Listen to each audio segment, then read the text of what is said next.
Halo sahabat keluarga Pandu, bagaimana kabarnya hari ini? Semoga kita selalu berada dalam kondisi yang sehat dan terus dalam penyertaan Tuhan. Selamat bertemu kembali di channel Keluarga Pandu dalam program Studi Alkitab. Studi Alkitab kita kali ini terambil dari kitab 1 Raja-Raja pasal 5 ayat 1 sampai dengan ayatnya yang ke-12. Sebelum mendengarkan penjelasan saya, silakan sahabat-sahabat keluarga Pandu membaca teksnya terlebih dulu. Sebelum lanjut, jangan lupa subscribe, like, komen, dan share untuk membantu mengembangkan channel ini, supaya channel ini bisa bermanfaat untuk siapa saja. Penulis mendudukkan narasinya ini pada relasi Hiram, Raja Tirus, dengan Daud, Raja Israel. Dengan kata lain, apa yang dilakukan Hiram kepada Salomo tidak dapat dipisahkan dari relasi Hiram dengan Daud. Relasi ini diceritakan dalam 2 Samuel 5 ayat 11, yaitu Hiram membantu Daud mendirikan istana bagi Daud, menyediakan bahan bangunan untuk Daud.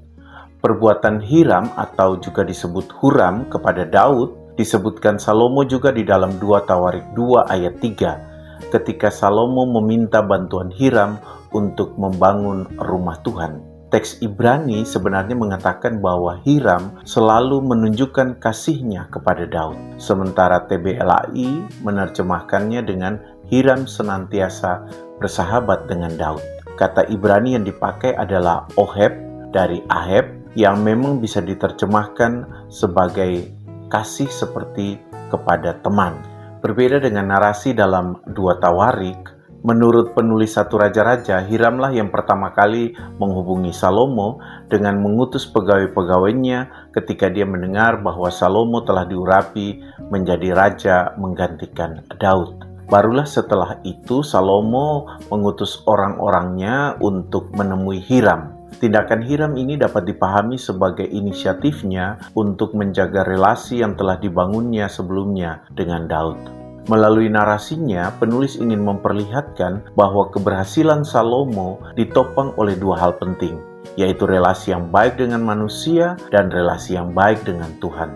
Salomo menyadari bahwa relasi yang baik antara Hiram dengan Daud ayahnya dapat dilanjutkan melalui relasi Salomo sendiri dengan Hiram. Salomo percaya bahwa bantuan Hiram kepada Daud untuk membangun istananya dapat juga diperolehnya untuk kepentingan membangun rumah Tuhan. Tindakan Hiram dan respon Salomo menjadi semacam pembaruan ikatan perjanjian yang pernah ada antara Hiram dan Daud. Di bagian akhir ayat 12 dikatakan bahwa Salomo dan Hiram mengadakan perjanjian atau ikatan, diterjemahkan dari berit. Kata yang sama juga dipakai untuk menggambarkan ikatan perjanjian antara Israel dengan Yahweh. Namun perjanjian antara Salomo dan Hiram lebih bersifat perjanjian ekonomi. Namun berbeda dengan Daud, Salomo membuat perjanjian jangka panjang secara ekonomi dengan Hiram. Hal ini tidak terjadi atau tidak disebutkan dalam relasi Hiram dan Daud. Perjanjian ekonomi jangka panjang ini diawali dari kebutuhan Salomo akan kayu-kayu untuk membangun bait suci dan pengakuannya bahwa di Israel tidak ada seorang pun yang pandai menebang pohon sama seperti orang Sidon. Frasa En Banu Yodea Likrat Esim lebih tepat diterjemahkan tidak ada di antara kami yang tahu atau memiliki keterampilan menebang pohon. Tirus dan Sidon adalah 2 pemerintahan yang berbeda. Sidon adalah kota lama dari wilayah yang sekarang kita kenal dengan nama Fenisia. Dengan meminta Hiram menebang pohon di Sidon, ini menunjukkan bahwa kekuasaan Hiram mungkin juga melampaui Tirus atau pengaruhnya dia sampai ke Sidon. Penulis memberikan beberapa alasan mengapa Salomo sekarang bisa membangun bait suci. Alasan yang pertama adalah karena di masa Daud, pembangunan bait suci tidak bisa dilaksanakan karena Daud sibuk berperang melawan musuh-musuhnya. Meskipun demikian, kemenangan yang diperoleh Daud menurut penulis adalah anugerah dari Tuhan. Kedua, Tuhan sendiri sudah menyatakan bahwa bukan Daud, melainkan anaknya yang nanti menggantikannya menjadi rajalah yang akan mendirikan rumah untuk Tuhan. Ketiga, Tuhan sekarang telah memberikan istirahat dan kenyamanan kepada Salomo, diterjemahkan dari Heniah, dari Nuah. TBLAI menerjemahkannya dengan mengaruniakan keamanan. Terjemahan bahasa Indonesia masa kini atau bahasa Indonesia sehari-hari untuk Heniah adalah memberikan ketentraman. Istirahat atau kenyamanan ini dihubungkan dengan tidak lagi adanya musuh atau kejadian jahat atau malapetaka menurut terjemahan TBLAI atas Pegara. Frasa Heniah Yahweh Elohai li misabib yang artinya Tuhan Allahku telah memberi aku istirahat di setiap sisi, menurut beberapa penafsir setara dengan shalom, dan ini hanya terjadi ketika ketetapan Yahweh dilakukan sepenuhnya.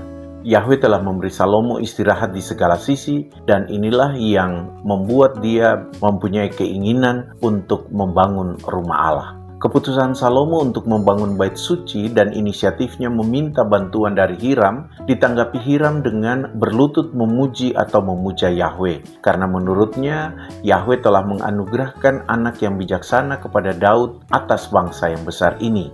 TBLAI menginterpretasi kata al yang secara harfiah berarti atas dan menerjemahkannya sebagai untuk mengepalai dalam kaitannya dengan kata bangsa yang besar ini. Jadi pujian Hiram ini ditujukan kepada Yahweh, bukan kepada Salomo. Pengakuan Hiram ini nanti ditegaskan penulis di ayat 12 dengan mengatakan Tuhan menganugerahkan hikmat kepada Salomo seperti yang dijanjikan Tuhan kepada Salomo.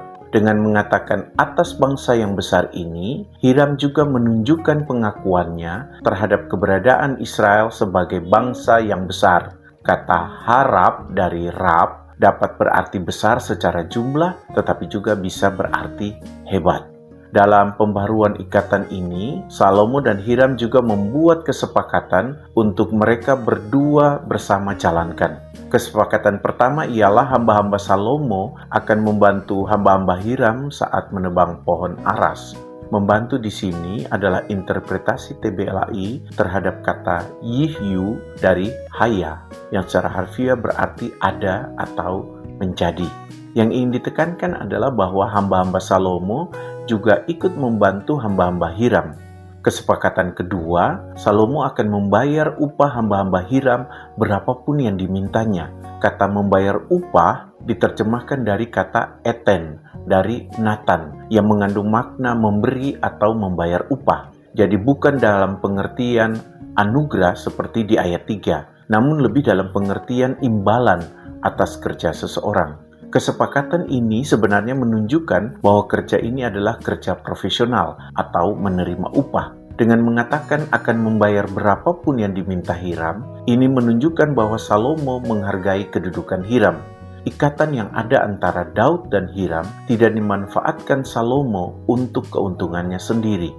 Kesepakatan ketiga ditunjukkan dalam ayat 8 dan 10, yaitu Hiram akan menyediakan kayu aras dan sanobar sebagaimana dikehendaki Salomo dan memberikan sesuai dengan yang dikehendaki Salomo. Kesepakatan ini lebih memperlihatkan keseriusan Hiram dalam mendukung ketersediaan bahan bangunan yang sesuai demi keberhasilan Salomo dalam membangun bait suci.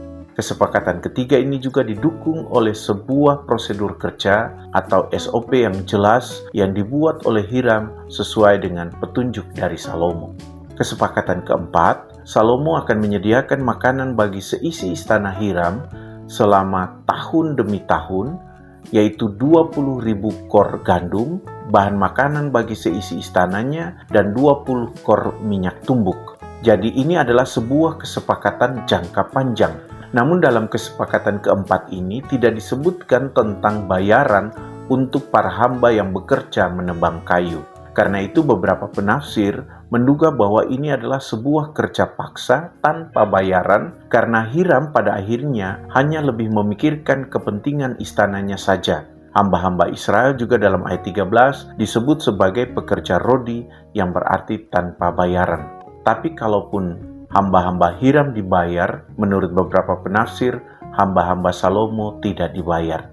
Beberapa penafsir menunjukkan sikap berbeda, baik positif maupun negatif dalam membaca narasi ini. Sikap positif bertitik tolak dari ayat 12. Maksudnya para penafsir yang bersikap positif di sini melihat tidak ada yang salah dalam ikatan perjanjian antara Salomo dan Hiram. Buktinya adalah Tuhan tidak marah terhadap Salomo, tetapi malah memberkati Salomo dengan menganugerahkan hikmat kepada Salomo sebagaimana yang sudah Yahweh janjikan kepada Salomo.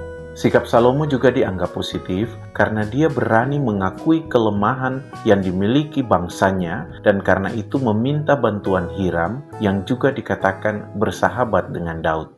Namun para penafsir yang memiliki sikap negatif terhadap tindakan Salomo ini melihat ikatan perjanjian yang dibuat Salomo dengan Hiram ini berlebihan. Daud memang bersahabat dengan Hiram, tetapi dia tidak membuat ikatan perjanjian dengan Hiram. 2 Samuel 5 ayat 11 hanya menyebut bantuan Hiram kepada Daud tanpa menyebut adanya ikatan perjanjian antara mereka berdua. Bahkan karena ikatan ini, Salomo juga memberi 20 kota di negeri Galilea kepada Hiram. Lihat 1 Raja-Raja 9 ayat 11 dan 12. Ikatan perjanjian antara Salomo dan Hiram ini juga dianggap sebagai penyebab jatuhnya Salomo ke dalam penyembahan berhala. Lihat 1 Raja-Raja 11. Ada penafsir yang mengatakan bahwa dengan memasukkan pohon aras Libanon dalam proyek pembangunan Bait Suci, Salomo sebenarnya memasukkan unsur kesombongan dalam Bait Suci. Lihat makna pohon aras Libanon dalam Yesaya 2 ayat 13 atau pasal 37 ayat 24. Bisa dibandingkan juga dengan Yeremia 22 ayat 14 dan 15. Dan dianggap hal ini telah memalingkan Israel dari identitas Yahwistik yang sebenarnya. Kritik ini kemudian dihubungkan juga dengan hukuman terhadap Tirus dan Sidon yang disuarakan oleh Yesaya dalam pasal 23 dan Yehezkel dalam pasal 26, 27, dan 28. Namun jika kita membaca 1 Tawarik 22 ayat 4, kita akan mendapat informasi bahwa Daud sendiri telah mempersiapkan banyak kayu aras untuk persiapan pembangunan Bait Suci dan itu dia peroleh dari orang Sidon dan Tirus. Nah, narasi ini sebenarnya ingin mengajarkan kita bahwa masa depan sebuah bangsa atau komunitas sangat ditentukan oleh peran pemimpinnya yang sungguh-sungguh mempersiapkan masa depan bangsa atau komunitasnya dengan baik. Relasi yang dibangun Daud dengan Hiram menolong Salomo untuk menjalankan tugas-tugasnya dengan baik, terutama ketika dia membutuhkan bantuan untuk membangun Bait Suci. Dengan begitu, Salomo tahu kepada siapa dia harus meminta bantuan ketika dia membutuhkan banyak kayu untuk membangun Bait Suci.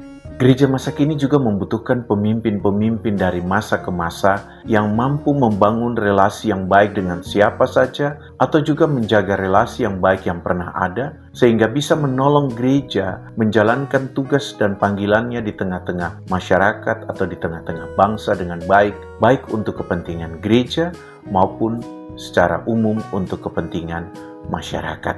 Selanjutnya, kritik terhadap Salomo adalah dia berusaha untuk menunjukkan perhatian dan kebaikannya kepada Hiram dan juga hamba-hambanya yang sudah membantu dia, tetapi dia tidak bersikap adil dengan memberikan hamba-hambanya upah yang sesuai untuk pekerjaan mereka. Para penafsir mengatakan bahwa hamba-hamba Salomo melakukan kerja rodi, sementara hamba-hamba Hiram mendapatkan upahnya. Dari sini kita belajar bahwa sebagai gereja, kita juga harus menunjukkan respek dan bersikap adil kepada siapapun yang terlibat dalam mendukung program-program gereja. Jangan sampai gereja untuk menjaga relasi yang baik dengan pihak luar, gereja menunjukkan kebaikan, respek yang besar kepada pihak-pihak di luar gereja yang membantu program gereja, sementara kepada warga gerejanya sendiri, gereja tidak menunjukkan respek atau perhatian yang adil. Ketidakadilan ini biasanya tampak ketika gereja mengatakan bahwa apa yang dilakukan warga gereja itu adalah sebagai bagian dari tanggung jawab mereka atau sebagai bagian dari pelayanan mereka. Dan di gereja, pelayanan sering bisa berarti sebuah tanggung jawab atau sebuah hal yang biasa, dan karena itu untuk mendapatkan ucapan terima kasih pun bisa terlupakan. Saya kadang suka mendengar keluhan beberapa warga gereja bahwa mereka kurang mendapat respek atau dihargai dalam pelayanan. tanpa bermaksud ingin dihargai atau diberikan uang atau materi. Mari kita ingat bahwa membangun relasi yang baik dengan orang-orang di luar gereja tidak boleh mengurangi kualitas relasi yang baik yang kita bangun di dalam gereja. Demikian studi Alkitab kita hari ini. Semoga kita semakin ditolong untuk memahami apa yang menjadi maksud dan kehendak Tuhan melalui firman-Nya, dan juga ditolong untuk melakukannya di dalam kehidupan kita sehari-hari. Tuhan Yesus memberkati kita.